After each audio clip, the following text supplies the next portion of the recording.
കഴിഞ്ഞ മാസം 4-ാം തീയതി ഉത്രാട നാളിൽ ഉച്ചയ്ക്ക് 2 മണിക്കാണ് വീടിന് സമീപം ബസ് കാത്തു നിൽക്കവേ 57-കാരി കൃഷ്ണമ്മയെ തെരുവ് നായ കടിച്ചത്. ആദ്യം നമ്മൾ കൊണ്ടുപോകുന്നത് പത്തനംതിട്ട ജനറൽ ആശുപത്രിയിലാണ് അല്ലേ? ഈ പ്രാഥമിക ചികിത്സയിൽ എവിടെയാണ് പിഴവ് സംഭവിച്ചത്? പേപ്പട്ടി വഴിക്ക് ആദ്യമേ പ്രാഥമിക ചികിത്സ കൊടുക്കേണ്ടത് സോപ്പ് വാട്ടർ റണ്ണിങ് സോപ്പ് വെള്ളത്തിൽ സോപ്പ് വാട്ടർ ഇട്ട് കഴുകണമെന്നാണ്. അത് കൊടുത്തിട്ടില്ലെന്നാണ് അമ്മ പറയുന്നത്. അതുപോലെ വാക്സിനും ഇമ്മ്യൂണോഗ്ലോബിൻ എന്ന് പറഞ്ഞാൽ വൂണ്ടിലെടുക്കേണ്ടത് ഒരു 5-6 വൂണ്ടുണ്ടാകും. അതിൽ 3 വൂണ്ട് ചെയ്തിട്ടുള്ളൂ. ഇതൊന്നും നമുക്ക് ഫസ്റ്റ് ടൈം മനസ്സിലായില്ല.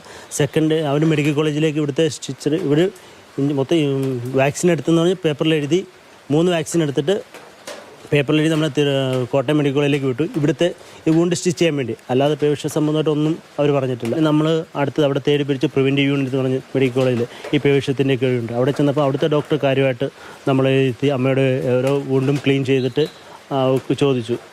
അപ്പം നോർമലി ഇമ്മ്യൂണോഗ്ലോബിൻ എടുത്തു കഴിഞ്ഞാൽ അവിടെ തടുപ്പൊക്കെ വരും. അപ്പോൾ അവരത് നോട്ടീസ് ചെയ്തിട്ടാണെന്നത് അന്നേരം അമ്മയോട് ചോദിച്ചപ്പോൾ അമ്മ പറഞ്ഞു ഇവിടൊന്നും എടുത്തിട്ടില്ല, ചുണ്ടയിലുണ്ടായിരുന്നു, പിന്നെ ഇവിടെ ഉണ്ടായിരുന്നു. ഹോസ്പിറ്റലിൽ പോകാനാണെങ്കിലും മെഡിക്കൽ കോളേജിലാണെങ്കിലും അതിൻ്റെ പേപ്പർ അച്ഛൻ്റെ കൊടുത്തില്ല. അവർ നേരെ ആംബുലൻസ് ഡ്രൈവറെ കൊടുത്തിട്ട് പറഞ്ഞു നിങ്ങൾ കോട്ടയം മെഡിക്കൽ കോളേജിലെ സർജിക്കൽ യൂണിറ്റിൽ കാണിക്കുക. കൃഷ്ണമ്മയുടെ മൂത്ത മകൾ വിദേശത്ത് നഴ്സായി ജോലി ചെയ്യുന്ന ആളാണ്. ഈ നായകടി ഏറ്റ ശേഷം അമ്മയോട് സംസാരിച്ചപ്പം ചികിത്സയുമായി ബന്ധപ്പെട്ട കാര്യങ്ങളിൽ എന്തെങ്കിലും പോരായ്മ ഉള്ളതായി അന്ന് തോന്നിയിരുന്നു?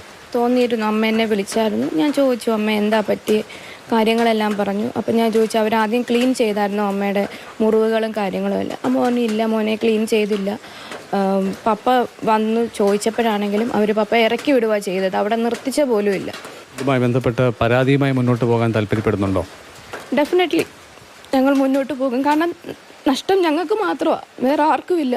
ഇവിടെ ഗവൺമെൻറ്റിന് പട്ടിക്കും പന്നിക്കും ഒക്കെ പുറകെ നടക്കാൻ ഇഷ്ടം പോലെ ആൾക്കാരുണ്ട്. പക്ഷേ ഹ്യൂമൻ ബീയിങ്ങിന് വേണ്ടിയിട്ട് ആരുമില്ല.